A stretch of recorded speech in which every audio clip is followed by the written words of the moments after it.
ठीक है, अभी हम लोगों ने इसमें करंट में दो तीन बातें पढ़ ली हैं। ठीक है, जिसमें स्टार्टिंग में ड्रिफ्ट वेलोसिटी हो गया, इलेक्ट्रिक फील्ड से उसका क्या रिलेशन है, conductivity, resistivity, resistance different cases में, सर्किट्स के केस में रेजिस्टेंस इक्विवेलेंट कैसे निकालना है, ठीक है ना, visual method for symmetric circuits, Wheatstone and infinite ladder. तो इन सब में कोई पुराना कोई डाउट है तो बताइए, तो आगे फिर नहीं तो बढ़ते हैं। नेक्स्ट पॉइंट तो हमें स्टडी करना है, नेक्स्ट हेडिंग पड़ेगा battery and it's EMF. Battery and it's EMF.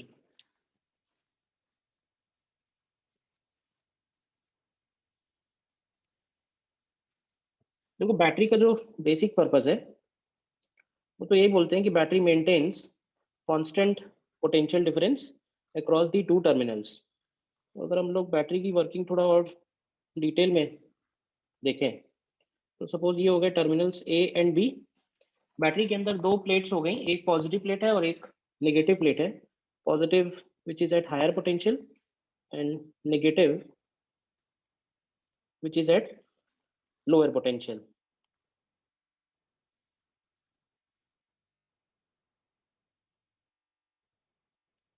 ठीक है, अब सबसे पहले मेरी एक बात का जवाब दो कि बैटरी सॉल्यूशन में, जैसे मान लो तुमने इलेक्ट्रोकेमिकल सीरीज में पढ़ा होगा ना, उसमें इलेक्ट्रोकेमिस्ट्री में कि जो डिफरेंट टाइप के सेल्स हैं, दोनों प्लेट्स हैं, अलग अलग मेटल्स की हैं, बीच में सॉल्यूशन पड़ा हुआ है, वो भी कुछ और सॉल्यूशन हो सकता है, आपस में रिएक्शन होंगी। उन रिएक्शंस के थ्रू ये पॉजिटिव और ये नेगेटिव अटेन होगा, मतलब उन रिएक्शन से ये पॉजिटिव और नेगेटिव आएगा। बट अगर हम लोग उसको फिजिक्स के पॉइंट ऑफ व्यू से अगर स्टडी करना चाहें तो सबसे पहले मेरी बात का ये जवाब दो कि दोनों प्लेट्स के बीच में कोई इलेक्ट्रिक फील्ड होगा या नहीं होगा, बताइए। हम्म, एक प्लेट हायर पोटेंशियल है और एक प्लेट लोअर पोटेंशियल है, तो दोनों के बीच में, दोनों प्लेट्स के बीच में कोई इलेक्ट्रिक फील्ड होगा? Yes Yes. सर। कहाँ से कहाँ होगा? पॉजिटिव से नेगेटिव। पॉजिटिव से नेगेटिव की तरफ इलेक्ट्रिक फील्ड होगा। तो ये जो इलेक्ट्रिक फील्ड मैंने दिखाया हुआ है ये बैटरी के पोटेंशियल डिफरेंस की वजह से बिटवीन दी प्लेट्स है। ठीक, अब ये तो कि बैटरी सॉल्यूशन है, वो जो लिक्विड सॉल्यूशन है उसके अंदर फ्री चार्जेस भी होंगे, आयंस होंगे। तो सपोज अगर हम कोई भी एक चार्ज क्यू कंसीडर करें दोनों के बीच में, तो इस क्यू के ऊपर बैटरी के पोटेंशियल डिफरेंस की वजह से एक फोर्स लगेगा किधर की तरफ। तो अगर इलेक्ट्रिक फील्ड राइट साइड में है तो ये फोर्स भी हम लोग राइट में ही लेंगे, तो इस फोर्स को हम नाम दे देते हैं एफ ई। ठीक है, this is force due to battery potential difference on each ion. But होता क्या है कि अगर बैटरी ये ओपन सर्किट में है, ये डायग्राम हम लोग बोल देते हैं this is open circuit. Open circuit का मतलब है कि अभी हम बैटरी को कहीं भी कनेक्ट नहीं कर रहे हैं। ठीक है, ओपन सर्किट है, बैटरी से कोई भी करंट ड्रॉ नहीं कर रहा है। तो उस सिचुएशन में इलेक्ट्रोस्टैटिक्स की कंडीशन बनेगी। इलेक्ट्रोस्टैटिक्स में क्या होगा कि सारे के सारे चार्जेस रेस्ट पे ही होंगे। तो ये जो पॉजिटिव चार्ज दिया हुआ है इसके ऊपर एफ का जो फोर्स लग रहा है, ठीक है ना, और ये एफ का फोर्स लग रहा है due to electric field E जो दिखाया हुआ है। तो क्या होगा कि बैटरी मैकेनिज्म, हालांकि बैटरी के अंदर रिएक्शंस हो रही हैं और रिएक्शंस के थ्रू ये बात अटेन होती है, बट अगर हम लोग फिजिक्स पॉइंट ऑफ व्यू से बोले तो हम लोग ऐसे बोल सकते हैं कि बैटरी मैकेनिज्म से एक एडिशनल फोर्स बैटरी उन चार्जेस पे लगाएगी in the opposite direction such that कोई भी चार्ज इलेक्ट्रोस्टैटिक्स कंडीशन में मूव नहीं करे। ठीक है ना, तो यहाँ पे ये F B stand for F battery and F E stand for electrostatic field. तो क्या होगा, ओपन सर्किट की कंडीशन में एफ बी मतलब बैटरी फोर्स और इलेक्ट्रोस्टैटिक फोर्स दोनों बैलेंस होंगे। इसको बोल रहे हैं हम लोग, एफ डी को बोलते हैं बैटरी मैकेनिज्म फोर्स। ठीक है, और ये जो एफ ई है ये हो गया due to potential difference, due to potential difference between plates.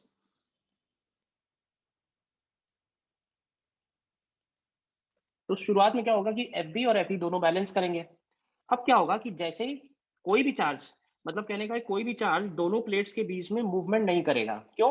क्योंकि जो बैटरी फोर्स है वो उसको ऐसा करने से रोकेगा। स्टेडी स्टेट में दोनों फोर्सेस बैलेंस हैं, इक्वल एंड अपोजिट, तो कोई भी चार्ज कहीं भी मूव नहीं कर रहा है। ठीक है, अब क्या होगा कि जब हम इसके टर्मिनल्स कनेक्ट करेंगे, when the two terminals are joined through an external resistance.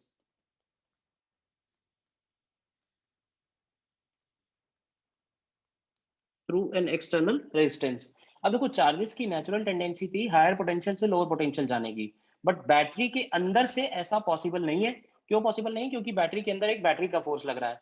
लेकिन अगर हम बाहर से ये बात कनेक्ट करते हैं, बाहर से इसके दोनों टर्मिनल्स कनेक्ट करते हैं, तो क्या होगा कि बाहर से कनेक्ट करने की सिचुएशन में चार्जेस को एक दूसरा पाथ मिलेगा to flow from higher potential to lower potential. ठीक है, तो सपोज ये कोई भी एक्सटर्नल रेजिस्टेंस आर हो गया, तो ये जो चार्ज है ये हायर पोटेंशियल से लोअर पोटेंशियल अपने आप फ्लो करके जाएगा। अब जरा एक बात मुझे ये बताओ ध्यान से कि जब पॉजिटिव प्लेट से प्लस चार्ज निकल गया, देखो एक्सटर्नल सर्किट में जो चार्जेस का फ्लो हो रहा है ना, वो बैटरी नहीं करा रही है। एक्सटर्नल सर्किट में जो चार्जेस का फ्लो हो रहा है वो अपने आप हो रहा है। क्यों? क्योंकि चार्जेस का नेचुरल टेंडेंसी है हायर पोटेंशियल से लोअर पोटेंशियल जाने की। समझना ध्यान से, बैटरी का काम एक्सटर्नल सर्किट में चार्ज फ्लो कराना नहीं है। अभी तक बैटरी का काम स्टार्ट नहीं हुआ है। वो तो नेचुरली तुम हायर पोटेंशियल हायर प्लेट से लोअर प्लेट कनेक्ट करोगे तो वो चार्जेस अपने आप फ्लो कर जाएंगे। अब ये बताओ कि जैसे ही हम इस पॉजिटिव प्लेट से कुछ चार्ज कम कर रहे हैं और उतना ही चार्ज पॉजिटिव नेगेटिव प्लेट पे आ जा रहा है, तो पॉजिटिव प्लेट के पोटेंशियल पे क्या इफेक्ट पड़ेगा? डिक्रीज होगा, इंक्रीज होगा? क्यों भाई? बताइए। पॉजिटिव प्लेट पहले से उस पर कुछ पॉजिटिव चार्ज है, उसमें से स्मॉल क्यू निकल गया, तो उसका पोटेंशियल कम हो जाएगा कि नहीं हो जाएगा? बताओ। पॉजिटिव यस का सर। पॉजिटिव पोटेंशियल कम होगा। इनफैक्ट नेगेटिव का भी पोटेंशियल मैग्नीट्यूड में रिड्यूस कर जाएगा, क्योंकि नेगेटिव प्लेट के ऊपर पॉजिटिव चार्ज आ गया, तो नेगेटिव प्लेट में पॉजिटिव चार्ज आएगा तो उसका भी चार्ज डिक्रीज ही हो गया ना। तो जब इन दोनों प्लेट्स का चार्ज डिक्रीज हुआ, जिसकी वजह से क्या ये ई डिक्रीज हो जाएगा? ये बताओ। यस और सर। जैसे ही ये ई डिक्रीज होगा, वैसे ये एफ भी डिक्रीज होगा। पहले एफ और एफ दोनों इक्वल थे, लेकिन जैसे ही हमने एक्सटर्नल सर्किट में कनेक्ट किया, एफ थोड़ा कमजोर पड़ जाएगा। और जैसे ही एफ कमजोर पड़ेगा, तो इस चार्ज के ऊपर नेट फोर्स किधर लगेगा? जो आयंस बीच में रखे हुए हैं, क्या कहोगे? तो उस चार्ज के ऊपर जो नेट फोर्स होगा वो लेफ्ट साइड में लगेगा। और हम ऐसे बोल सकते हैं कि अब बैटरी का काम शुरू हुआ। तो बैटरी क्या करेगी? सेम अमाउंट ऑफ चार्ज वापस से वो नेगेटिव प्लेट से उठा के पॉजिटिव प्लेट पे रखेगी। कौन सा फोर्स रखेगा? तो वो फोर्स होगा एफ का फोर्स। और कब तक रखेगी? तब तक रखेगी वापस से सेम पोटेंशियल डिफरेंस जब तक नहीं आ जाता, क्योंकि जब तक सेम पोटेंशियल डिफरेंस नहीं आ जाएगा तब तक एफ बड़ा होगा, और एफ बड़ा होगा तो वो चार्जेस खींचता रहेगा। लेकिन जैसे जैसे चार्जेस इसके ऊपर आएंगे, तो चार्जेस का मैग्नीट्यूड बढ़ेगा, मैग्नीट्यूड बढ़ेगा तो पोटेंशियल डिफरेंस फिर से बढ़ेगा, तो ई वापस से अपनी ओरिजिनल वाली वैल्यू अटेन करेगा।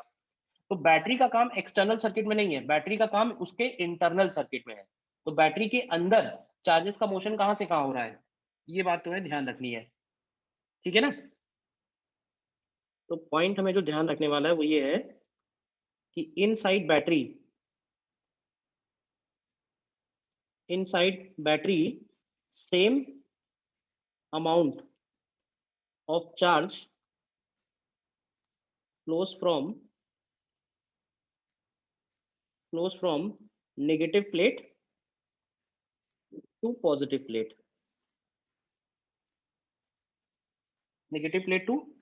plate, and work done by battery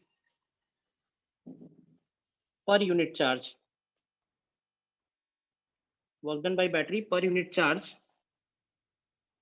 is called EMF। ठीक है ना? वर्क डन मतलब उस चार्ज को नेगेटिव प्लेट से पॉजिटिव प्लेट लाने में जो वर्क डन करना पड़ेगा, that work done is called work done per unit charge is called EMF. ठीक है ना? ईएमएफ की यही डेफिनेशन है। तो अगर क्यू चार्ज फ्लो कर रहा है तो वर्क डन बाई बैटरी क्या आएगा? तो वर्क डन बाई बैटरी आ जाएगा क्यू इंटू ई, जिसमें ई उसका ईएमएफ है, ध्यान रखना। ठीक है, इतनी बात नोट कर लो।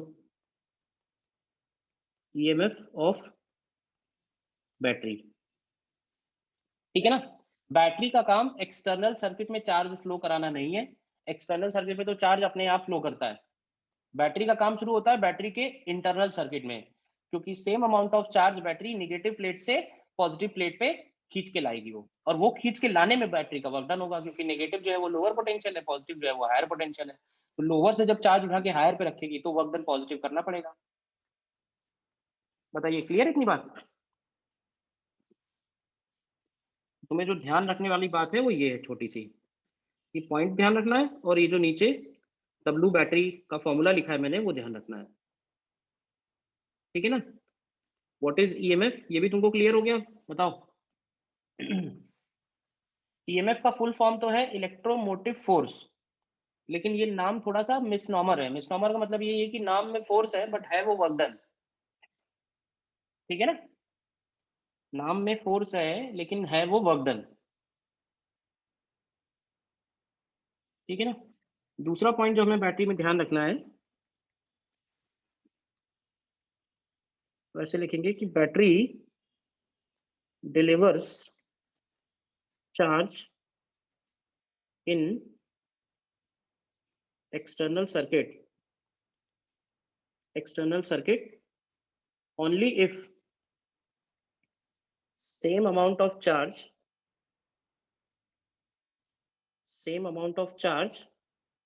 returns from negative terminal। मतलब कहने का है कि बैटरी पॉजिटिव टर्मिनल से चार्ज तभी डिलीवर करेगी जब सेम अमाउंट ऑफ चार्ज उसको नेगेटिव टर्मिनल पे वापस मिलेगा। तुमने कभी भी देखा होगा कि बैटरी को जब भी हम यूज करते हैं तो उसके दोनों टर्मिनल्स कनेक्ट करने पड़ते हैं। एक टर्मिनल कनेक्ट करके हम कभी भी बैटरी से कोई भी एनर्जी एक्सट्रैक्ट नहीं कर पाएंगे, क्योंकि बैटरी के अंदर हमेशा चार्ज कंजर्वेशन प्रिंसिपल हमेशा होल्ड करेगा।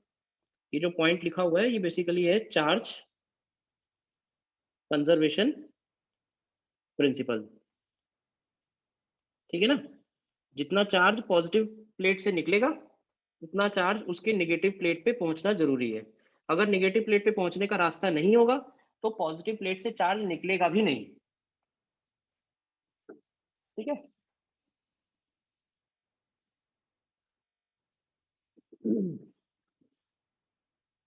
देखो, अगर आइडियल बैटरी है तो आइडियल बैटरी में हम लोग बोलते हैं कि आइडियल बैटरी में उसका इंटरनल रेजिस्टेंस 0 होगा।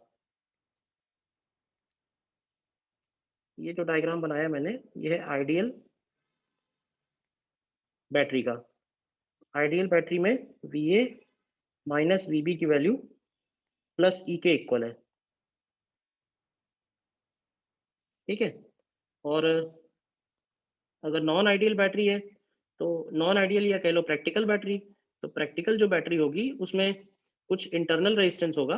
तो बैटरी का जो इंटरनल रेजिस्टेंस है वो हम उसके साथ में बाहर दिखाते हैं एक्सटर्नल सर्किट में, सीरीज में। ठीक है ना? दोनों टाइप की बैटरीज पे ही तुम्हें क्वेश्चंस मिलेंगे।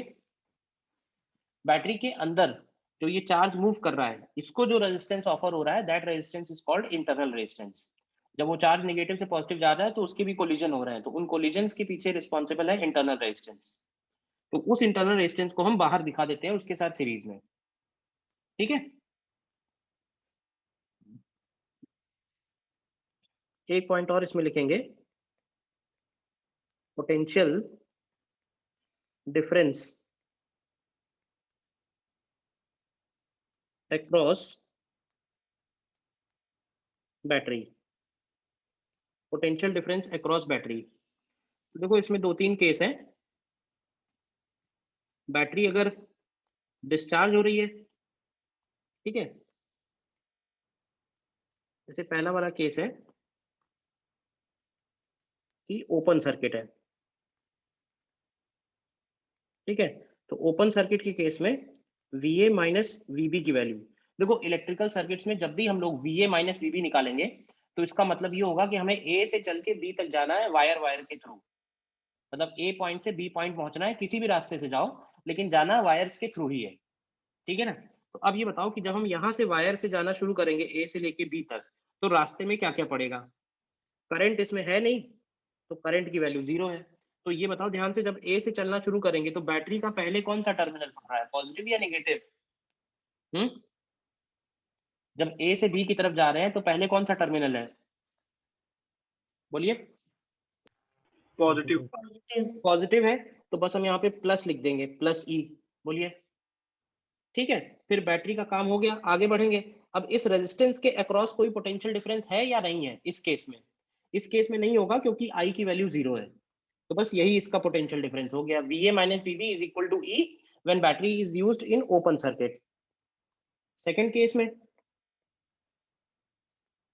में अगर हम लोग मान लें कि बैटरी डिस्चार्ज हो रही है, तो ध्यान से देखना, बैटरी डिस्चार्ज होने का मतलब ये है कि बैटरी के पॉजिटिव टर्मिनल से करंट निकलेगा और निगेटिव पे उतना ही करंट वापस आएगा। फिर से जरा बताओ मुझे, VA माइनस VB क्या लिखेंगे इस बार? तो VA माइनस VB अगर हम A से चलना शुरू करेंगे तो बैटरी का पहले कौन सा टर्मिनल पड़ रहा है? पॉजिटिव। तो फिर से लिखेंगे प्लस E, और आगे जब बढ़ेंगे तो अब प्लस IR लिखेंगे या माइनस IR लिखेंगे, वो डिपेंड करेगा हमारे डायरेक्शन और करंट के डायरेक्शन में। अगर हमारा डायरेक्शन करंट के डायरेक्शन से मैच कर रहा है then it is plus IR, और अगर अपोजिट है तो माइनस IR। तो बस यहाँ से यहाँ जब हम लोग जा रहे हैं तो मैच कर रहा है कि अपोजिट है? तो भाई ऑपोजिट है। अपोजिट है तो माइनस IR। बस इतनी सी बात तुम्हें ध्यान रखनी है, पूरे इलेक्ट्रिकल सर्किट्स में कहीं कोई गड़बड़ नहीं होगी। और थर्ड केस में कुछ बैटरीज ऐसी होती हैं जो चार्ज भी हो सकती हैं। तो बैटरी चार्ज हो रही है तो करंट का डायरेक्शन क्या होगा उसमें? बैटरी में करंट का डायरेक्शन पलट जाएगा, मतलब पॉजिटिव से करंट एंटर होगी, नेगेटिव से बाहर निकलेगी। तो इस केस में VA माइनस VB क्या होगा? तो इस केस में VA माइनस VB आ जाएगा E प्लस IR। देखो, E प्लस IR। तो कई बार ये पूछा जाता है कि भाई क्या कभी ऐसा पॉसिबल है कि बैटरी के अक्रॉस पोटेंशियल डिफरेंस बैटरी के EMF से ज्यादा हो जाए? पॉसिबल है या नहीं पॉसिबल है? बताइए। बैटरी के अक्रॉस पोटेंशियल डिफरेंस बैटरी के EMF से ज्यादा हो सकता है? बिल्कुल हो सकता है, जब वो चार्ज हो रही होगी। ठीक है, देख लो एक बार, नोट करो, डाउट बताइए।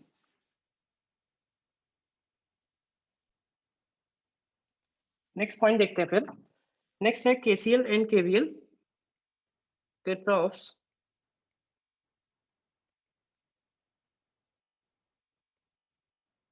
करंट लॉ, जिसको हम लोग KCL बोलते हैं, and Kirchhoff current law is nothing but charge conservation principle. Kirchhoff's current law is nothing but charge conservation principle. इसका स्टेटमेंट तो खैर सभी को मालूम ही है। क्यों भाई? मान लेते हैं किसी पॉइंट पे अगर कई सारे करंट्स आके उस जंक्शन पे मीट कर रहे हैं, तो भाई मान लो इधर से आ रहा है I1, इधर से आ रहा है I2, इधर से आ रहा है I3, इधर जा रहा है I4, इधर जा रहा है I5। तो इक्वेशन क्या बनाएंगे बताइए?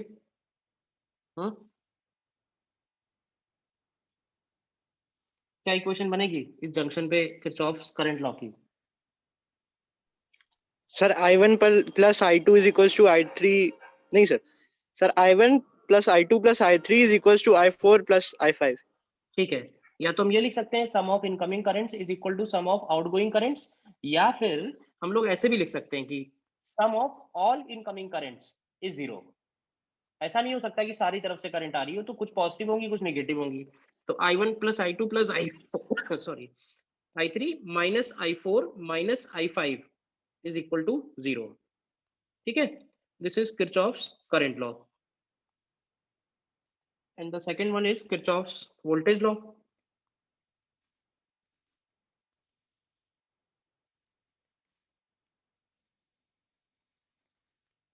That is KVL, and KVL is nothing but energy conservation principle, energy conservation principle। देखो, इलेक्ट्रोस्टैटिक्स में याद है ना कि इलेक्ट्रोस्टैटिक्स में हम लोग एक बात ही बोलते थे कि कोई भी एक्सटर्नल फील्ड हो, एक्सटर्नल इलेक्ट्रिक फील्ड, और उस एक्सटर्नल इलेक्ट्रिक फील्ड में अगर हम किसी चार्ज पार्टिकल को कोई पॉइंट ए से घुमा फिरा के वापस पॉइंट ए पे ले आए तो टोटल वर्क डन क्या होगा? तो अगर हम पूरा लूप कवर कर रहे हैं तो वर्क डन 0 आएगा। यही किरचॉफ्स का वोल्टेज लॉ है कि कोई भी इलेक्ट्रिकल सर्किट है, उस इलेक्ट्रिकल सर्किट में अगर हम Q चार्ज को पूरे सर्किट में घुमा के वापस किसी पॉइंट पे लेके आएंगे तो net potential drop across the loop 0 आएगा। तो इसको समझने के लिए हम लोग एक एग्जांपल बना लेते हैं, देखते हैं। देखो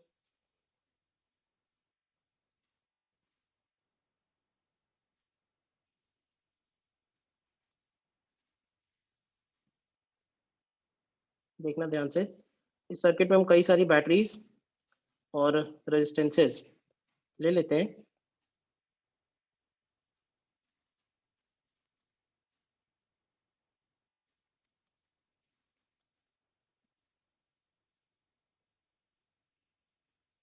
मान लेते हैं ये E1 है, ये R1 है, ये E2 है, R2 है, E3 है, R3 है और R4 है। और ये जो सर्किट है, ये जो लूप मैंने लिया हुआ है, ये किसी बड़े से सर्किट का पार्ट है, ठीक है। और करंट की वैल्यू दी हुई है, मान लेते हैं कि इस ब्रांच में करंट I1 है, ठीक है, इस ब्रांच में करंट I2 है, इस ब्रांच में करंट I3 है और इस ब्रांच में करंट I4 है। तो जरा बताओगे कि इसमें लूप रूल क्या बनेगा? किरचॉफ्स वोल्टेज लॉ अगर हम इस क्लोज लूप में अप्लाई करते हैं तो क्या आएगा?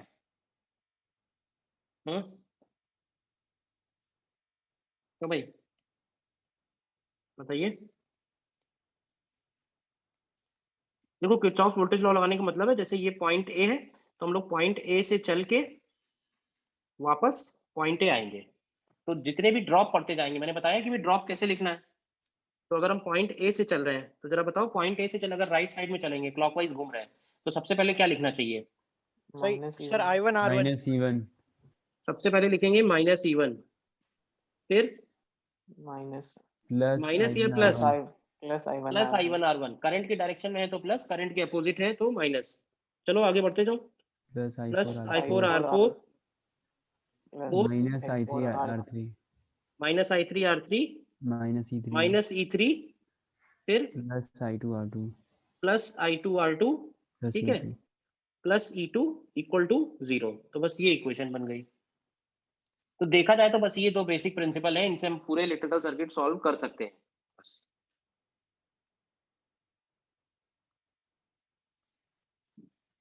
ठीक है, ये ध्यान रखना कि किरचॉफ्स करंट लॉ क्या है, it is charge conservation principle. और किरचॉफ्स वोल्टेज लॉ क्या है? Kirchhoff's voltage law is energy conservation principle. बोलिए, ठीक है।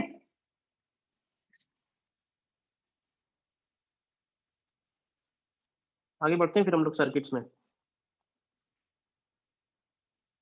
तो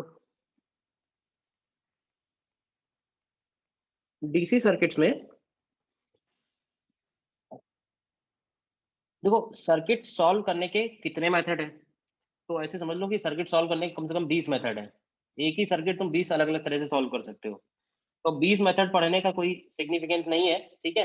हम तो ये देख रहे हैं कि हमारे लेवल पे जो सर्किट्स हमको मिलने वाले हैं, उनके लिए कम से कम कितने मेथड एप्लीकेबल होंगे जिनसे हमारे सारे सर्किट्स कवर हो जाए, ठीक है ना। तो मेरा पढ़ाने का थोड़ा अलग स्टाइल है। मैं बैटरीज के हिसाब से सर्किट को डिवाइड कर देता हूँ। बैटरीज के हिसाब से मतलब ऐसे है कि हम लोग सबसे पहले सर्किट देखेंगे तो सबसे पहले हमारी नजर किस पे पड़ेगी कि सर्किट में कितने रेजिस्टेंस है, कितनी बैटरी है। तो सबसे आसानी से जो हम देख सकते हैं, विजुलाइज कर सकते हैं, वो है बैटरी, कि भाई बैटरी कितनी है सर्किट में, ये तो बता ही सकते हैं ना। तो डीसी सर्किट्स में सबसे पहला हेडिंग हमारा यही है कि ऐसे सर्किट्स जिनमें सिंगल बैटरी है, ठीक है। और मुझे लगता है कि इंपॉर्टेंट भी सबसे ज्यादा यही है, क्योंकि सबसे ज्यादा घुमाने वाले क्वेश्चन इन्हीं पे बनते हैं। सिंगल बैटरी सर्किट्स को हम कैसे रिड्यूस करेंगे? तो देखो इसका तरीका बहुत सीधा सीधा है। देखो हम क्वेश्चन ही ले लेते हैं सीधे सीधे, क्वेश्चन ही करके देख लेते हैं, ठीक है।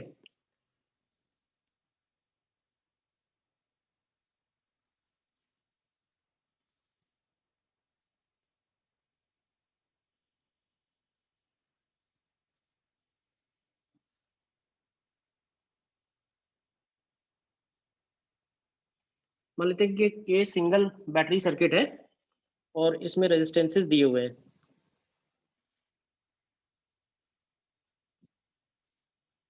ठीक है।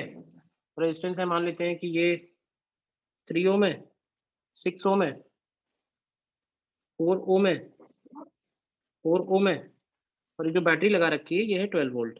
ठीक है, तो मेरा क्वेश्चन ये है कि ये जो वायर तुमको दिख रहा है इसमें कितना करंट है, हमें निकालना है फाइंड आई। करोगे ट्राई इसको? क्यों भाई? सिंगल बैटरी करने का प्रोसेस ये है कि क्या करो, बैटरी के जो टर्मिनल्स हैं उसके अक्रॉस पूरे सर्किट का रेजिस्टेंस कैलकुलेट कर लो। मतलब जो पहला स्टेप होगा वो है कैलकुलेट आर इक्विवेलेंट। ठीक है, दूसरा स्टेप ये है कि अगर आर इक्विवेलेंट निकाल लिया हम लोगों ने तो total current from circuit, total current from battery को लिख सकते हैं ई अपॉन आर इक्विवेलेंट। तो हमको बैटरी से टोटल करंट मिल जाएगा और फिर उस करंट को हम लोग पैरेलल और सीरीज के हिसाब से पूरे सर्किट में अलग अलग ब्रांचेस में डिवाइड कर सकते हैं। टोटल करंट अगर हमको मिल गया तो उस टोटल करंट को डिवाइड कर सकते हैं। करो, ट्राई करो, बताओ इसका क्या आएगा।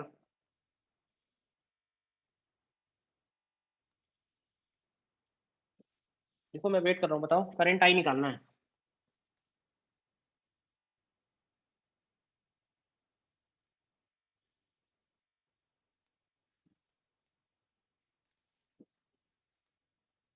करंट आई पता करना है हमको।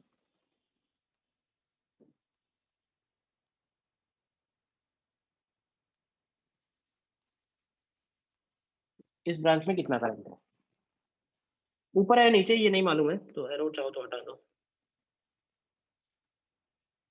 Current in branch A B, बताओ। चलो वेट कर रहा हूँ मैं। देखो सबसे पहला स्टेप क्या है, आर इक्विवेलेंट निकालना है। तो आर इक्विवेलेंट इस सर्किट का क्या निकाला आप लोगों ने? आर इक्विवेलेंट आ जाएगा 3 और 6 पैरेलल में है तो हो जाएगा 2, और 4 और 4 भी हो जाएगा 2। तो आर इक्विवेलेंट हो जाएगा 2 + 2 यानी कि 4 ओम। इसके बाद निकालते हैं आई टोटल। तो आई टोटल हो जाएगा 12/4, 12/4 यानी कि 3 एम्पियर। अब ध्यान से देखना, यानी 3 एम्पियर करंट यहाँ से निकलेगी और यही 3 एम्पियर करंट बैटरी को वापस भी मिलेगी। अब ये बताओ कि जब ये पहली बार 3 एम्पियर पहुंची 3 और 6 के पास तो किस तरह से डिवाइड होगी? 3 और 6 पैरेलल में है ना, 3 और 6 पैरेलल में है, तो पैरेलल में है तो करंट का डिवीजन रेजिस्टेंस के इनवर्स रेशियो में होगा, यानी इसमें जाएगा 2 एम्पियर और इसमें जाएगा 1 एम्पियर। देखो, और जब उधर से 3 एम्पियर आ रही है तो 4 और 4 से कितनी आ रही होगी? अब क्योंकि 4 और 4 इक्वल है पैरेलल में, तो इन दोनों से ही 1.5 एम्पियर और 1.5 एम्पियर आ रही होगी। तो अब तुम अगर पॉइंट ए पे जंक्शन लॉ लगा दो केसीएल, तो इधर से आ रही है 2 एम्पियर, आगे जा रही है 1.5, तो नीचे कितना जा रही होगी? आई की वैल्यू 0.5 एम्पियर हो गई। बोलिए, कोई डाउट किसी को? आओ, ठीक है, क्लियर है। हम्म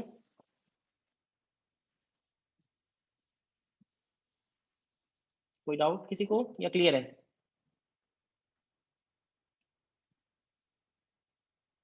और देखो,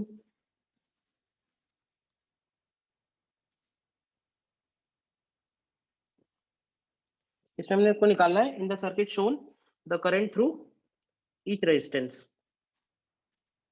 करो, ये भी सिंगल बैटरी सर्किट है भाई। सबसे पहले इसका आर इक्विवेलेंट अगर निकालोगे रेजिस्टेंस अक्रॉस बैटरी, तो ये आ रहा है 9 ओम, जिसका मतलब है कि टोटल करंट फ्रॉम बैटरी जो निकलेगी 1 एम्पियर। अब ध्यान से देखना, इसी सर्किट में यहाँ से ये 1 एम्पियर निकलेगी और यहाँ ये 1 एम्पियर वापस आएगी। बोलिए, अब ये जो 1 एम्पियर है यहाँ जब डिवाइड होगी तो कैसे डिवाइड होगी? अब एक बात देखना, जब यहाँ डिवाइड करोगे ना, यहाँ पे जब डिवाइड करोगे तो सिर्फ 8 और 2 को नहीं देखोगे, बल्कि ये देखोगे कि ये जो डॉटेड लाइन मैंने बनाई है इसके राइट में पूरा सर्किट कितना है। 0.5 तो इसके राइट में पूरा सर्किट 8 ओम आया था जब तुमने सॉल्व किया था। हम्म तो ये हो जाएगा 0.5 एम्पियर, इसमें भी जाएगी 0.5 एम्पियर, और आगे 0.5 फिर से डिवाइड होगी। तो फिर से मैं कहूंगा कि इस डॉटेड लाइन के राइट में पूरा सर्किट कितना है, तो फिर से फर्दर 0.25 और 0.25 हो जाए। कर लिया होगा सभी ने, बताइए।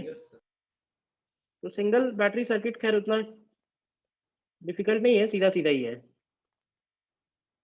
देख लो, हर एक रेजिस्टेंस से हमें करंट पता चल गया है। अच्छा, अब अगर पूछा जाएगा कि फाइंड, लेट्स से ये पॉइंट ए है और ये पॉइंट बी है, तो अगर हमसे कहा जाए कि what is V A minus V B, तो कैसे निकालेंगे? V A minus V B अगर निकालना है तो सिंपली ए से चल के हमें बी तक जाना है। अब ए से चल के बी तक जाना है अगर, तो किस रास्ते से जाना है? तो कोई भी रास्ते से जाओ, सेम आएगा आंसर। तो अगर जैसे मैं ए से बी जाने के लिए पहले सीधा वाला रास्ता ले लेता हूँ, फिर इधर ले आता हूँ, तो क्या मिलेगा इस रास्ते पे? V A minus V B की वैल्यू बनेगी 0.5 इंटू 2 एंड प्लस बनेगा ये 0.25 इंटू 8। देखो, तो ये कितना बनेगा? ये 1 आएगा प्लस 3 आ रहा है क्या? निकाला किसी ने? यस हाँ, 3 आ रहा है। Yes, sir. ठीक है,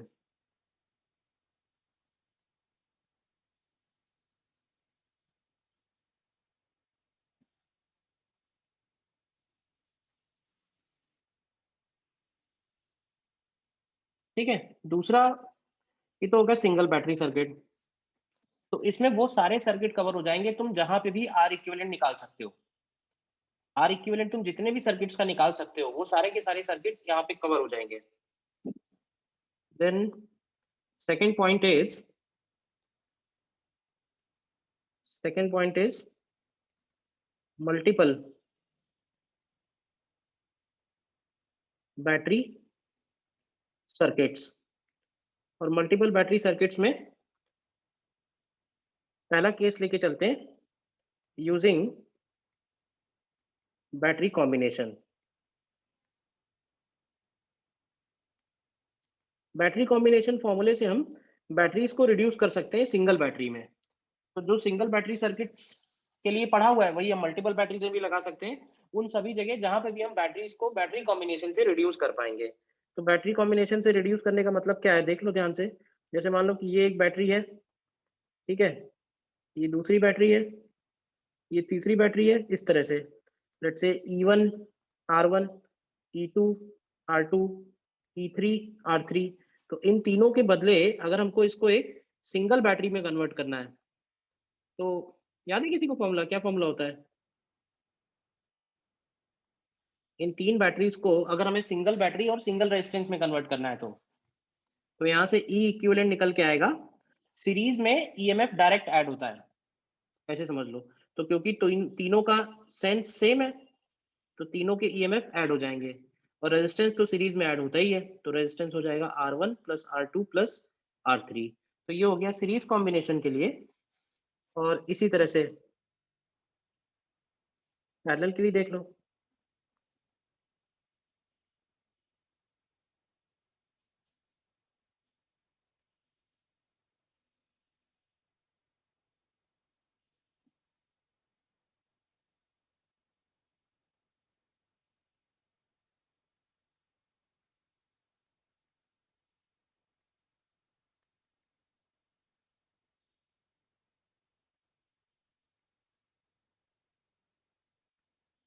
मान लेते हैं ये E1 है, R1 है, E2 है, R2 है, E3 है, R3 है। तो इन तीनों का अगर हम कॉम्बिनेशन बनाएं, ठीक है, एक सिंगल बैटरी और एक सिंगल रेजिस्टेंस, तो जो ई इक्विवेलेंट की वैल्यू आएगी, ई इक्विवेलेंट निकल के आएगा। ये फॉर्मूला थोड़ा अलग है, तो इसको जरा ध्यान से याद रखना। ये है E1/R1 plus E2/R2 plus E3/R3 and divided by 1/R1 plus 1/R2 plus 1/R3। देखो, याद रहेगा फॉर्मूला। और आर इक्विवेलेंट का फॉर्मूला तो वैसे ही है, पैरेलल में है ना। तो 1/R equivalent is 1/R1 plus 1/R2 plus 1/R3। देखो, रेजिस्टेंस का फॉर्मूला वैसे ही है, सीधा सीधा। इसमें से ध्यान रखना, जैसे मान लो कि कोई एक बैटरी रिवर्स टर्मिनल करके कनेक्टेड है, तो उसका वो E1 की जगह -E1 रख देंगे। अगर बैटरी के टर्मिनल पलट जाएंगे तो E1 की जगह हम लोग -E1 रख देंगे बस।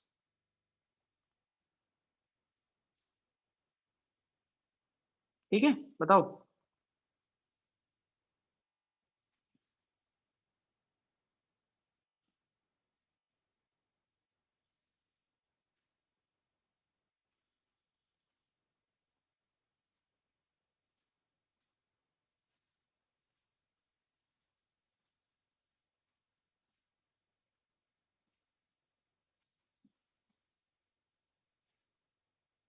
दूसरा जो थोड़ा ज्यादा पॉपुलर मेथड है called nodal analysis. Nodal analysis is nothing but using Kirchhoff's current law. ठीक है, यूजिंग किरचॉफ्स करंट लॉ. इस केस में हम लोग क्या बोलते हैं, जैसे मान लो कि अगर कोई ओपन सर्किट है. ओपन सर्किट कैसे है, जैसे मान लो कि इस तरह से दिया हुआ है.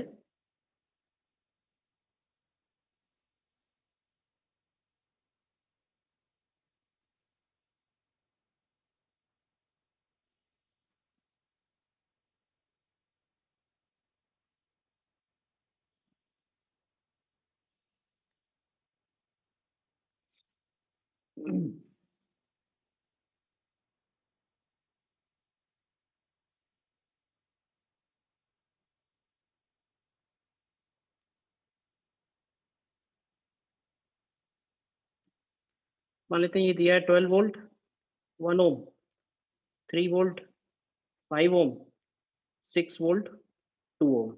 यहाँ का वोल्टेज दिया है +10, यहाँ का वोल्टेज दिया है -5 और यहाँ का वोल्टेज दिया है 2 वोल्ट. और हमें पॉइंट O का वोल्टेज निकालना है. तो अगर कोई ओपन सर्किट है तो ओपन सर्किट में तो हमें नोडल एनालिसिस ही लगानी है. नोडल एनालिसिस ये कहती है कि किसी भी पॉइंट पे मल्टीपल जो करंट्स आ रहे हैं, यानी इधर से आ रहा है I1, इधर से आ रहा है I2 और इधर से आ रहा है I3. तो मल्टीपल करंट्स जो आ रहे होंगे उन सारे करंट्स का सम 0 होना चाहिए. Simply I1 plus I2 plus I3 ये मिला के 0 होना चाहिए. अब ये बताओ कि I1, I2, I3 निकालेंगे कैसे? क्यों भाई, I1, I2, I3 कैसे निकालेंगे? तो देखो I1, I2, I3 निकालने के लिए क्या करो, इस सर्किट में देखना ध्यान से. जैसे इस पॉइंट का पोटेंशियल 2 वोल्ट दिया है, बताओगे कि इस पॉइंट का पोटेंशियल कितना होगा? इस पॉइंट का पोटेंशियल कितना होगा? 5. -1. -1 होगा. 5 नहीं होगा, -1 होगा. 3 वोल्ट बैटरी का पॉजिटिव साइड कौन सा है, उसके हिसाब से देखो. इसी तरह से बताओ कि इस पॉइंट का पोटेंशियल क्या होगा? इस पॉइंट का आएगा -2 और इस पॉइंट का पोटेंशियल क्या आएगा?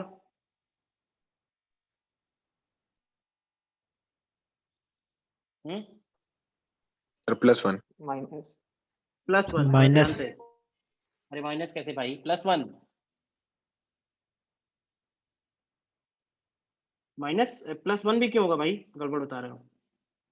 क्या होगा यहाँ का पोटेंशियल? -11. -11 होगा. Yes, sir. ठीक है. और हमें O का पोटेंशियल निकालना है, तो O का पोटेंशियल तुम X एज्यूम कर लो. अब ये बताओ कि I1 कहाँ से कहाँ आ रहा है, ध्यान से देखो. तो I1 जो है -2 से X आ रहा है. -2 से X 1 ओम का रेजिस्टेंस है. तो I1 की वैल्यू हम लोग लिख सकते हैं डायरेक्टली -2 -X डिवाइडेड बाई 1 ओम. बताओ. प्लस I2 क्या होगा? I2 इसी तरह से क्या बनेगा? I2 बनेगा -11 -X अपॉन 2 ओम. और I3 क्या बनेगा? I3 बनेगा -1 -X अपॉन 5 ओम. तो I1 plus I2 plus I3 equal to 0 करेंगे तो तुम देखो यहाँ से आपको X मिल जाएगा. X मिल जाएगा तो I1, I2, I3 की वैल्यूज भी मिल जाएंगी. I1, I2, I3 की वैल्यूज भी मिल जाएंगी. देखो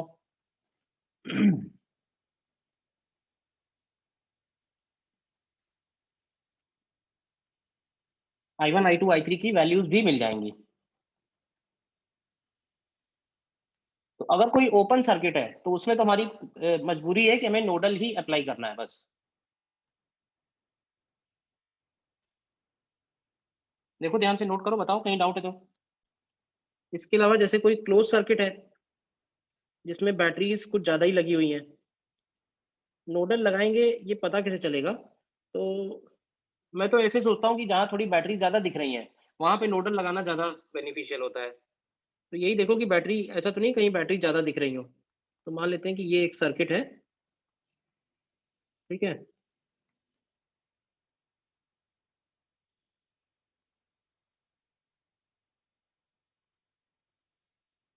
इस तरह से, ठीक है।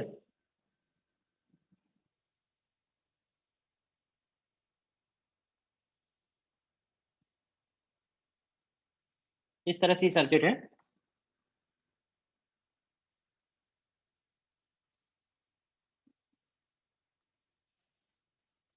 ठीक है, सपोज ये रेजिस्टेंसेज हैं और ये भी रेजिस्टेंसेज हैं। बैटरीज है मान लेते हैं कि 2 वोल्ट की ऊपर, और नीचे है मान लो 1 वोल्ट की। ये जो वर्टिकल रेजिस्टेंस है मान लेते हैं 1 ओम है, और ये जो स्लांट वाले हैं ये मान लेते हैं 3 ओम है। देखना ध्यान से। अब तुम अगर इस सर्किट को ध्यान से देखो तो तुम्हें डायरेक्टली कोई भी सीरीज पैरेलल नजर नहीं आएगा, बैटरी में भी कोई कॉम्बिनेशन नजर नहीं आएगा, ठीक है ना। और सिंगल बैटरी सर्किट तो नहीं है, तो दिख ही रहा है। कहने का मतलब कॉम्प्लिकेटेड सा सर्किट है, बट इसको तुम ध्यान से देखोगे तुम्हें ऐसा लगेगा कुछ बैटरी कुछ ज्यादा ही लगी हुई है सर्किट में, ठीक है। तो नोडल लगाने का अप्लाई करते हैं। तो अगर क्लोज सर्किट में हम लोग नोडल अप्लाई कर रहे हैं तो उसमें पहला स्टेप एक हम बढ़ा सकते हैं, और वो ये कि इस पूरे सर्किट में हम लोग कोई भी एक पॉइंट जीरो पोटेंशियल पे एज्यूम कर सकते हैं। कारण ये है कि हम लोगों को अक्सर जो जरूरत पड़ती है वो पोटेंशियल डिफरेंस की पड़ती है। हमें जब भी लिखना होगा पोटेंशियल डिफरेंस लिखना होगा। किसी पॉइंट का एब्सोल्यूट पोटेंशियल का सिग्निफिकेंस इलेक्ट्रिकल सर्किट में नहीं है, तो हम किसी भी पॉइंट का जीरो पोटेंशियल एज्यूम कर सकते हैं, कोई भी एक पॉइंट ले सकते हैं। तो यहाँ तो कुछ मालूम नहीं है, तो सपोज मैंने यहाँ का जीरो पोटेंशियल ले लिया, इसको जीरो वैल्यू दे दी। अब ये बताओ कि अगर ये जीरो है तो बाकी जगह की वैल्यूज लिख सकते हो? बताओ, यहाँ पे कितना हो जाएगा? यहाँ 1 वोल्ट हो जाएगा, यहाँ 2 वोल्ट हो जाएगा, यहाँ 3 वोल्ट हो जाएगा। बताइए कोई डाउट इसमें? इसी तरह से अगर हम यहाँ पे x ले लें, क्योंकि एक वेरिएबल भी एज्यूम कर लेते हैं, तो यहाँ पे बनेगा x+2। देखना ध्यान से, यहाँ बनेगा x+4 और यहाँ बनेगा x+6। बताइए, यस सर। है? अब इन सारे रेजिस्टेंसेज में करंट बोल सकते हैं। मान लेते हैं कि इसमें करंट है I1, इसमें करंट है I2, इसमें करंट है I3, इसमें करंट है I4, अभी स्लांट वाले भी हैं। इसमें करंट है I5, इसमें करंट है I6। ये जो एरो के डायरेक्शन है ये मैंने अपने हिसाब से ले लिए हैं, और इसमें करंट है I7। मैंने डायरेक्शन कुछ इस तरह से लिए है कि हम लोग ऐसे एज्यूम करेंगे कि ये सारे के सारे करंट जो है ये P पॉइंट पे आ रहे हैं फाइनली, और हम बोल सकते हैं कि sum of all these currents reaching at point P must be zero. KCL लगाएंगे अगर, बताओ तो एट P क्या इक्वेशन बनाओगे? बताओ मुझे, एट P क्या लिखेंगे? ये लिख सकते हैं ना कि I1 plus I2 plus I3 up to I7 is equal to 0। देखो, ऐसे बहुत डिफिकल्ट क्वेश्चन है ये, बट नोडल से फिर इतना डिफिकल्ट नहीं, आसानी से आ जा रहा है। तो I1 की वैल्यू क्या लिखोगे x के टर्म्स में? बताओ। I1 लिखेंगे x माइनस 0 अपॉन 1। I2 क्या लिखेंगे? I2 लिखेंगे x माइनस 1 अपॉन 1। I3 क्या लिखेंगे? x minus 2 upon 1। I4 क्या लिखेंगे? x minus 3 upon 1। देखो, प्लस I5 क्या लिखेंगे? I5 लिखेंगे x माइनस 1 अपॉन 3। I6 क्या लिखेंगे? x upon 3। और I7 क्या लिखेंगे? x माइनस 1, नहीं, x प्लस 1 अपॉन 3। देखो, इक्वल टू 0। तो तुम्हें यहाँ से x मिल जाएगा, x मिल जाएगा तो कोई भी करंट मिल जाएगा। बताओ, डिफिकल्ट है ये? सीधा समझ में आ गया ये वाला? क्यों भाई? अगर ये समझ में आ गया तो फिर सारे का सारे ही कर लोगे। बस समझना सिर्फ ये है कि हम पूरे सर्किट में एक पॉइंट को जीरो ले सकते हैं अपने चॉइस से, कोई भी जीरो ले लो। फिर हमें सारे पॉइंट्स का पोटेंशियल लिखना है। तो कुछ पॉइंट्स का हम लोग लिख पाएंगे, कुछ पॉइंट का नहीं लिख पाएंगे तो एज्यूम कर लेंगे। तो जैसे मैंने एक वेरिएबल एज्यूम किया x, उसकी हेल्प से हमने सारे पोटेंशियल लिख दिए। सारे पोटेंशियल लिखने से हमें सारे करंट्स मिल गए। अब हमने किसी भी एक पॉइंट पे किरचॉफ करंट लॉ लगा दिया कि sum of all the currents reaching at point P is 0। देखो, नोट करो, जो ध्यान से आपने बताओ। हाँ, बोलो। जो आपने I2 से I5 तक लिखे उसमें प्लस नहीं आएगा सर? क्योंकि हाई पोटेंशियल से लो पोटेंशियल जा रहे हैं तो। नहीं, फिर से पूछो, क्या बोल रहे हो? I2 से वो x+1 x+2 x+1/1 x+2/1। किसकी वैल्यू की बात कर रहे हो ये बताओ। जैसे आपने I2 लिखा है ना सर, हाँ I2 है ये वाला करंट, हाँ तो हाँ x+1 होगा, मैंने लिख गलत दिया है। x+2 -1 करेंगे ना तो x+1 आएगा, तो मैंने क्यों गड़बड़ कर दिया, x-0 किया था। हाँ ये x+1 होगा, ठीक ठीक। और ये वाला x+2 होगा, और ये वाला x+3 होगा, ठीक है वो करेक्शन है। पोटेंशियल डिफरेंस लिख रहे हैं, potential difference higher minus lower. आगे सही है, हाँ आगे सही है।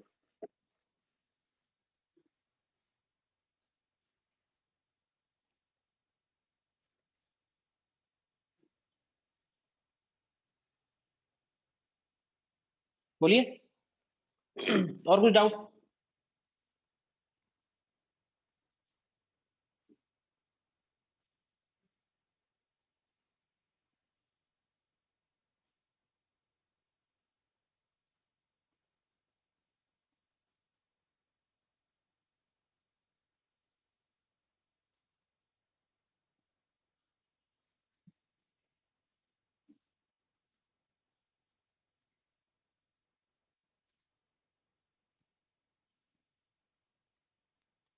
और तीसरा एक और मेथड है,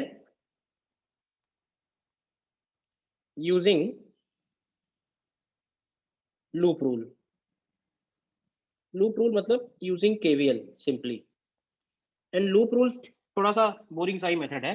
बोरिंग सा ऐसे कि हम करंट्स एज्यूम करेंगे और जितने भी लूप्स होंगे उस सर्किट में उन सभी लूप्स में केवीएल लगाते जाएंगे, तो डिफरेंट इक्वेशंस बनेंगी और फिर उन इक्वेशंस को सॉल्व करेंगे। तो इस मेथड में टाइम तो ज्यादा लगता ही है, इस मेथड में टाइम तो ज्यादा डेफिनेटली लगेगा।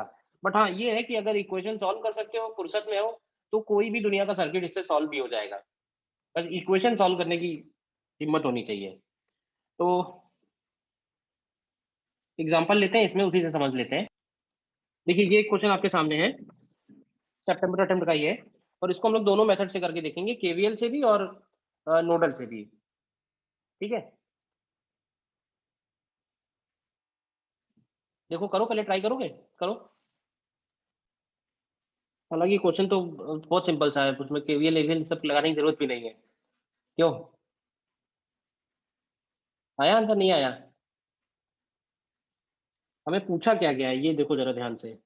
हमें निकालना है potential at B with respect to point ए।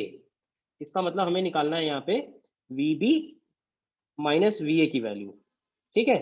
और V B minus V A निकालने का मतलब ये है कि हमें बी से चल के ए तक जाना है, और रास्ते में जो भी चीजें पड़ेंगी उनका ड्रॉप लिखना है। तो अब इस रास्ते पे हमको कौन सी ऐसी चीज है जो नहीं पता है। अब देखो बी से डी जाएंगे तो बैटरी चाहिए, बैटरी दिया ही हुआ है, ठीक है। सी से ए जाएंगे, बैटरी चाहिए, बैटरी दी हुई है। बस हमें केवल ये 2 ओम वाले रेजिस्टेंस में करंट चाहिए, तो इस 2 ओम में करंट निकाल सकते हैं क्या, बताओ। भाई इधर से 1 एम्पियर आ रही है, इधर 2 एम्पियर है, तो इसका मतलब इधर से भी 1 एम्पियर होगी, क्यों भाई, किरचॉफ्स करंट लॉ। तो बस तुम्हें बी से लेके डी तक चल के आ जाना है, इसमें तो खैर कुछ लगाना ही नहीं है। तो V B minus V D की वैल्यू देखो क्या आएगा, इधर से चलेंगे तो -2 और फिर +2 × 1 एंड +1, तो ये कितना आ जाएगा, तो देखो ये +1 वोल्ट्स आ जा रहा है। बोलो, यस सर। कर लिया था।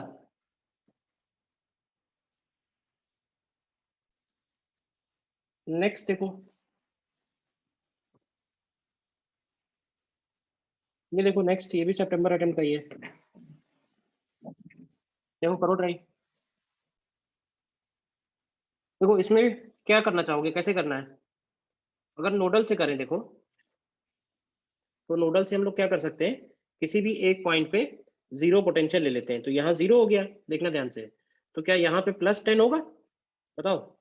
यहाँ भी +10 होगा, और सर स्क्रीन फ्रीज है। एक सेकंड,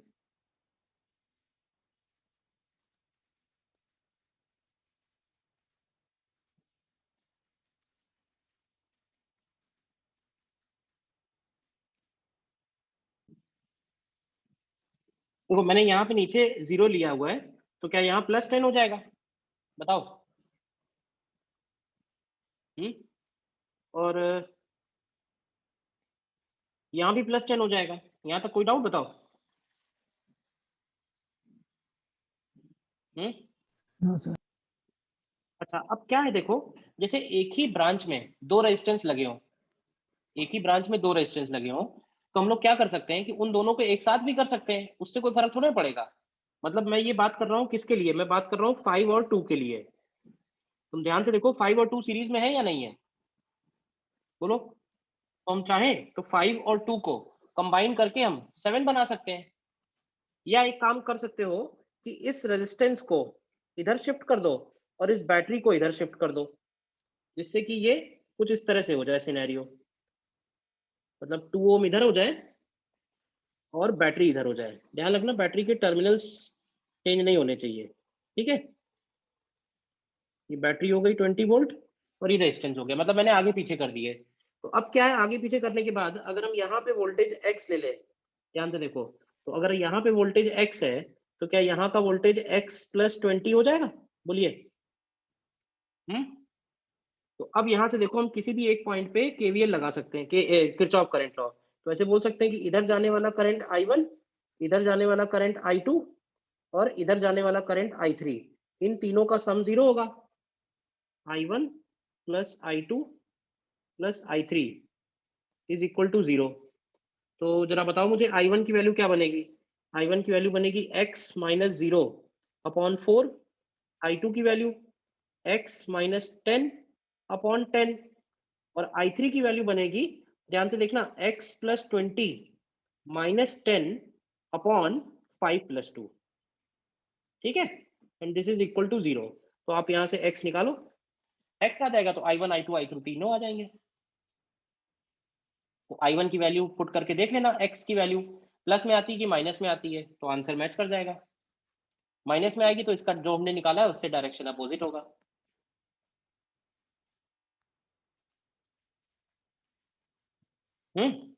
बोलिए।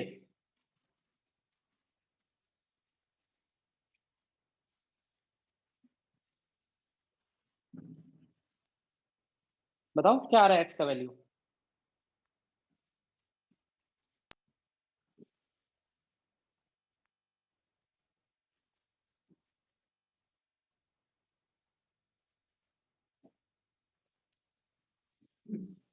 ठीक है, दूसरा तरीका ये है कि अगर हम उसको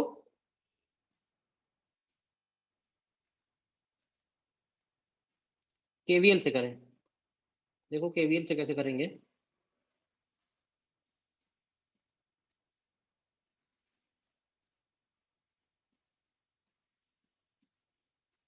सर पिछले में I3 फिर से बता दीजिए।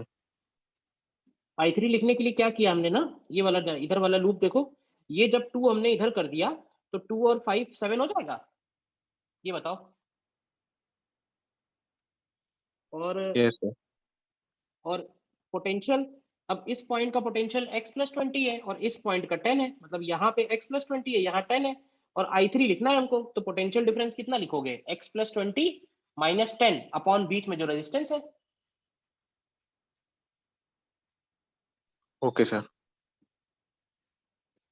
सर ये करना वैलिड कैसे हुआ सर? वैलिड क्या करना। सर वो आपने जो इंटरचेंज कर दी पोजीशन। अरे यार एक ही लाइन में दोनों पढ़ रहे हैं ना, तो आगे पीछे कर दिया, उससे क्या फर्क पड़ेगा, फर्क पड़ेगा क्या, तुम बताओ। एक ही लाइन में आगे पीछे करने से क्या फर्क पड़ेगा। हम ये थोड़ी ना कह रहे हैं कि यहाँ की बैटरी उठा के यहाँ लगा दो। तो सर मतलब पहले नेगेटिव प्लेट से अटैच था, वो पॉजिटिव से अटैच हो जाएगा? उससे फर्क नहीं पड़ेगा, उससे फर्क नहीं पड़ेगा बेटा, उससे फर्क नहीं पड़ेगा। तुम मुझे खुद बताओ कि मान लो ये सर्किट है, मैं कहूँ ये एक सर्किट है, तो कितना करंट होगा। और अगर कहूँ कि नहीं इधर नहीं है, इधर है, इधर रेजिस्टेंस लगा दें, अब कितना करंट होगा, तो अलग अलग करंट होगा क्या दोनों सर्किट में। हम्म या अगर इधर रेजिस्टेंस लगा दें, इधर बैटरी हो जाए, तो इस सर्किट में अलग करंट होगा क्या। एक ही लाइन में है ना तीनों, इसलिए फर्क नहीं पड़ेगा, एक ही लाइन में है दोनों, आगे पीछे कर रहे हैं, टर्मिनल्स नहीं चेंज होने चाहिए। बैटरी से जो करंट ड्रॉ होता है बैटरी के दोनों टर्मिनल्स के हिसाब से होता है, एक टर्मिनल के हिसाब से थोड़े ना होता है। देखो केवीएल लगाने के लिए क्या करना है, केवीएल सबसे देसी तरीका है, एकदम सीधा सीधा, ठीक है। उसमें क्या करना है कि सपोज कर लेते हैं कि इस ब्रांच में करंट है I1, ध्यान से देखना, तो इधर भी I1 होगा। मान लेते हैं कि I1 में से इधर चला गया I2, तो इधर नीचे की तरफ आएगा I1 माइनस I2, ठीक है। और फिर ये I2 उधर से आएगा और इधर से I1 माइनस I2 आएगा और ये I1 बन जाएगा। तो सबसे पहले तो एज्यूम कर लो करंट, फिर इंडिविजुअल लूप में लूप इक्वेशन लगा दो। तो जैसे मान लो पहले वाले लूप में बनाई इक्वेशन, तो बनेगा पहले वाले लूप में क्या बनेगी, -20 plus 5I1 plus 10 times I1 minus I2 and plus 2 times I1 is equal to 0। तो ये एक इक्वेशन होगी।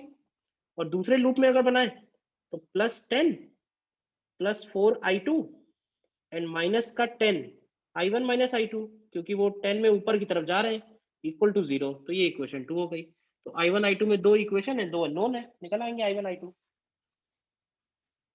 बोलो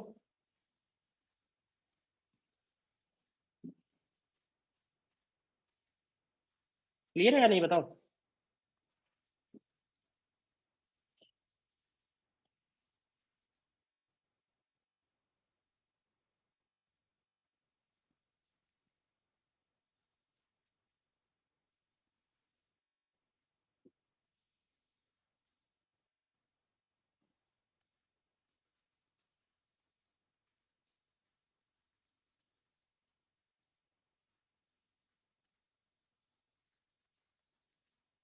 बोलिए,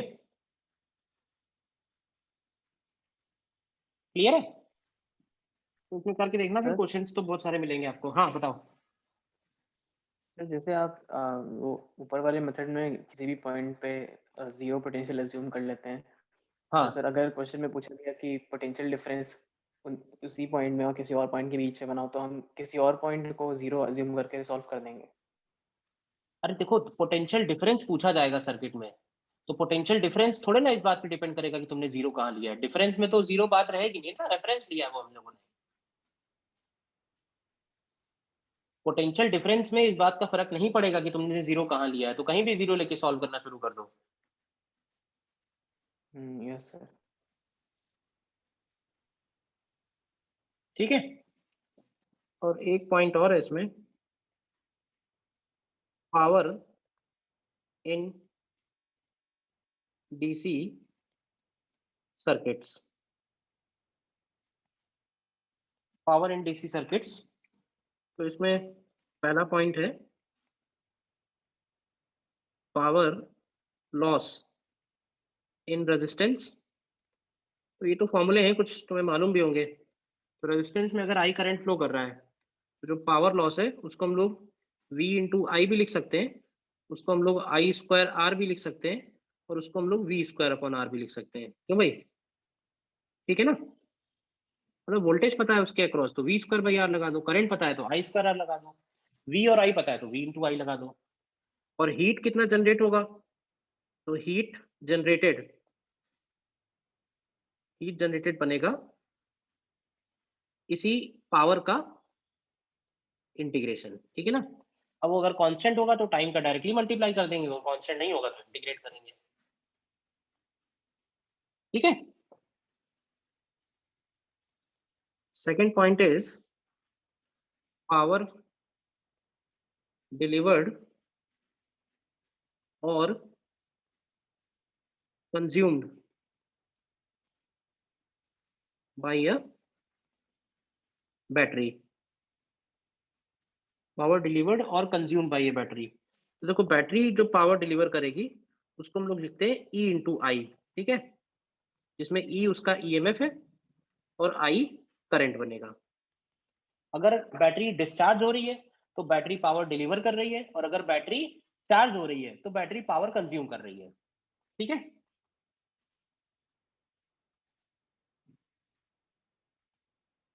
ठीक है। Third point is efficiency of a battery. Efficiency of a battery, तो एफिशिएंसी से क्या मतलब है, जैसे मान लेते हैं कि ये बैटरी है और नॉन आइडियल बैटरी है। आइडियल बैटरी की तो एफिशिएंसी 100% होगी और नॉन आइडियल बैटरी है तो ये हो गया एक्सटर्नल रेजिस्टेंस और ये हो गया इंटरनल रेजिस्टेंस। तो देखो बैटरी जो करंट डिलीवर करेगी सर्किट में, उस करंट की वैल्यू कितनी आएगी बताइए? उस करंट का वैल्यू आएगा E upon R plus r. बोलिए। तो पावर लॉस इन रेजिस्टेंस कितना होगा? पावर लॉस इन रेजिस्टेंस होगा I स्क्वायर R, तो ये होगा E square R upon R plus r का होल स्क्वायर। बोलो पावर लॉस इन रेजिस्टेंस क्या आएगा? E square R upon R plus r का होल स्क्वायर। ठीक। और पावर डिलीवर्ड बाय बैटरी कितना है? बैटरी ने एक्चुअली कितना पावर डिलीवर किया क्यों भाई? तो बैटरी ने एक्चुअली डिलीवर किया E इंटू आई, तो ये वैल्यू आएगी E square upon R plus r. तो एफिशिएंसी का मतलब होगा कि पावर लॉस रेजिस्टेंस में कितना हुआ अपॉन पावर बैटरी ने कितना डिलीवर किया। बैटरी ने डिलीवर किया है ज्यादा लेकिन रेजिस्टेंस में लॉस हुआ है कम, जिसकी वजह से उसकी एफिशिएंसी 100 नहीं होगी, 100 से कुछ कम आएगी।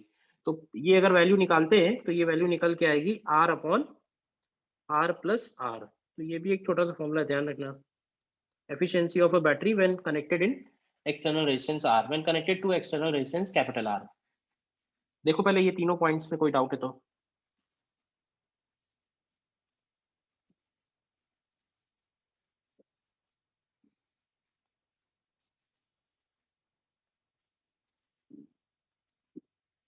ठीक है।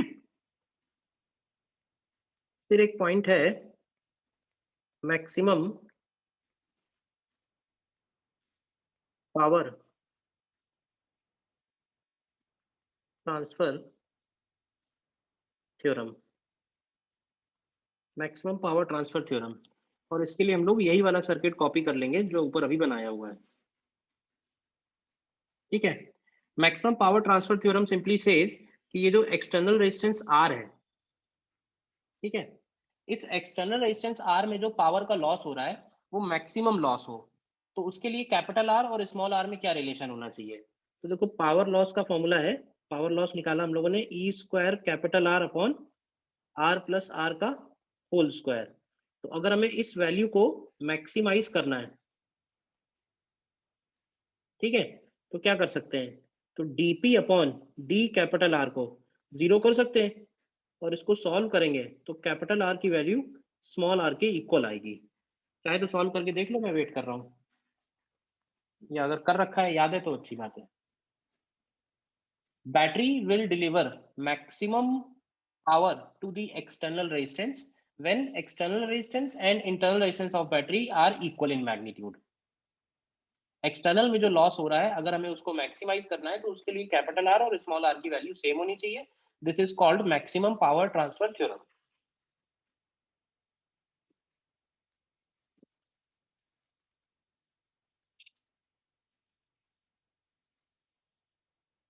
ठीक है, बताइए।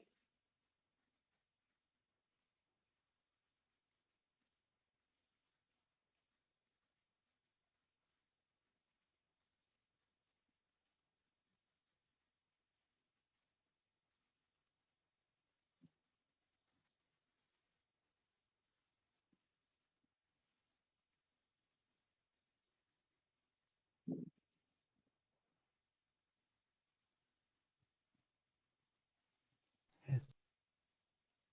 और एक लास्ट पॉइंट है इसमें,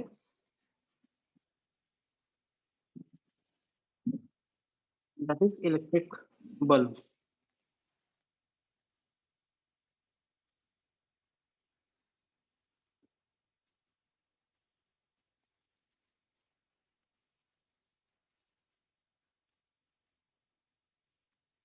जिसको हम लोग इनकैंडेसेंट लैंप भी बोलते हैं।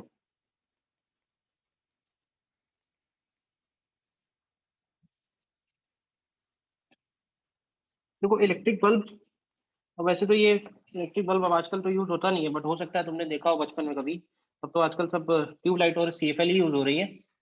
ये जो इलेक्ट्रिक बल्ब है ये काफी पुराना है। एक्चुअली ये प्योर रेजिस्टेंस होता है, इसकी वजह से इसमें लॉसेज होते हैं ज़्यादा, और उसके कंपैरिजन में हमको जो लाइट आउटपुट मिलता है वो होता है बहुत कम। बट देखा होगा। हाँ भाई, देखा है, लगा भी। अभी भी लगा है, अरे वाह। यस।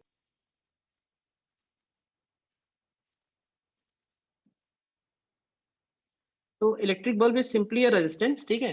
और अगर उसको तुम ध्यान से देखो तो उसमें जो रेटिंग लिखी होती है, उस रेटिंग का इंपॉर्टेंस है। बल्ब का जो रेटिंग है उस पर कुछ इस तरह से लिखा रहता है, जैसे जनरली लिखा होगा 100 वाट 220 वोल्ट्स, ठीक है। तो इसका मतलब यही है कि अगर हम 220 वोल्ट्स का सप्लाई उसके अक्रॉस लगाते हैं तो it will dissipate 100 joule energy पर सेकेंड, या 100 वाट पावर आउटपुट। तो इन दोनों वैल्यू से अगर तुम चाहो तो बल्ब का रेजिस्टेंस निकाल सकते हो। तो बल्ब का रेजिस्टेंस हो जाएगा V² T। और अब आगे कभी क्वेश्चन में इस बल्ब का यूज होगा अगर, तो हमें इसको केवल इसके रेजिस्टेंस की तरह एक तरह से ट्रीट करना है। बल्ब कौन सा ज्यादा ब्राइट होगा, कौन सा लेस ब्राइट होगा, वो डिपेंड करेगा कि बल्ब के अंदर एक्चुअल पावर लॉस कितना है। और एक्चुअल पावर लॉस उसके रेटेड पावर लॉस से डिफरेंट हो सकता है अगर हमने उसके अक्रॉस सप्लाई डिफरेंट रखी हुई है। देखो रेटेड तो सिंपली ये बोलेगा कि अगर V वोल्ट अप्लाई करेंगे तो P का लॉस होगा, लेकिन अगर V को चेंज करते हैं हम तो ये P की वैल्यू भी चेंज हो जाएगी। तो बल्ब का ब्राइटनेस जो है वो एक्चुअल पावर लॉस के प्रोपोर्शनल होगा। तो एक बात तुम ये बात नोट कर लो, that brightness is directly proportional to actual power loss, ठीक है ना। जनरली जैसे अगर सीरीज में कनेक्टेड है बल्ब, तो सीरीज में क्या सारे बल्ब्स में करंट सेम होगा, और ऐसे केस में जो पावर होगा वो रेजिस्टेंस के प्रोपोर्शनल होगा। तो हम ऐसे बोल सकते हैं कि जिसका रेजिस्टेंस ज्यादा होगा उसका ब्राइटनेस भी ज्यादा होगा। और अगर पैरेलल की बात करेंगे तो पैरेलल के केस में वोल्टेज सेम होगा सबके अक्रॉस। तो ऐसे केस में जो पावर होगा वो होगा V, पावर की वैल्यू बनेगी V²/R। तो जो पावर है वो रेजिस्टेंस के इनवर्सली प्रोपोर्शनल होगा। तो ब्राइटनेस किसकी ज्यादा होगी, जिसका रेजिस्टेंस कम होगा। हम लोगों के घरों में जो वायरिंग है वो पैरेलल में वायरिंग है, क्योंकि वो वोल्टेज सप्लाई है 220 वोल्ट। वोल्टेज हर एक इलेक्ट्रिकल अप्लायंसेस के अक्रॉस सेम है। तो ऐसे केस में जिसका रेजिस्टेंस कम होगा उसमें ब्राइटनेस ज्यादा बनेगी, ठीक है ना। कई बार वो फ्यूज यूज करके भी क्वेश्चन पूछते हैं कि कौन सा बल्ब फ्यूज हो जाएगा, तो जिसके अक्रॉस वोल्टेज उसके रेटेड वोल्टेज से ज्यादा जाएगा वो फ्यूज हो सकता है, ठीक है ना।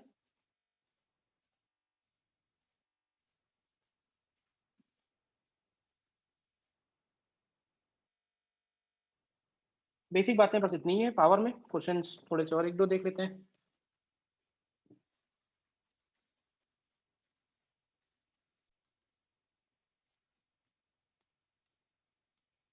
ये देखो, करो इसको, ट्राई करो।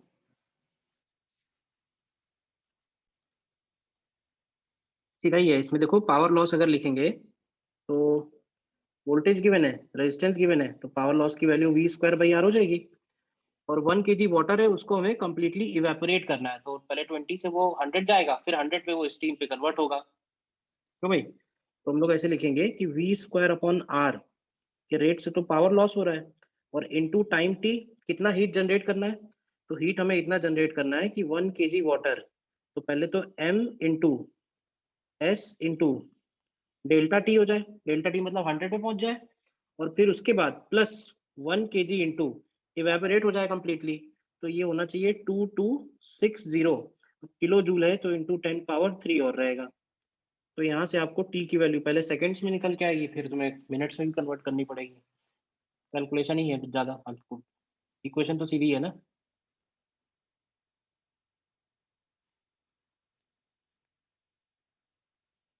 बोलिए।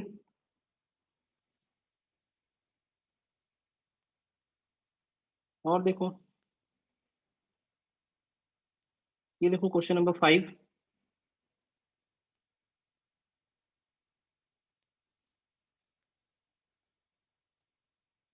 क्वेश्चन नंबर 5 देखो,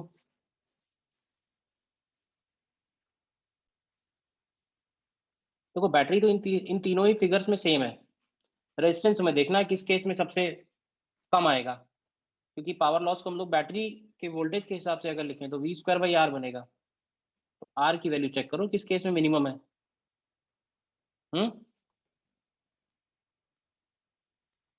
पहले वाले में R की वैल्यू 1 ओम आएगी, आ रही है।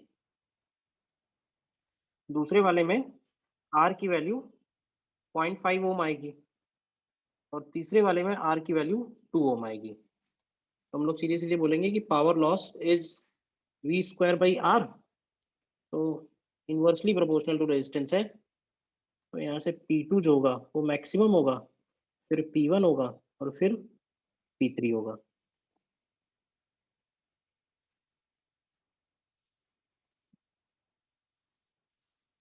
ठीक है,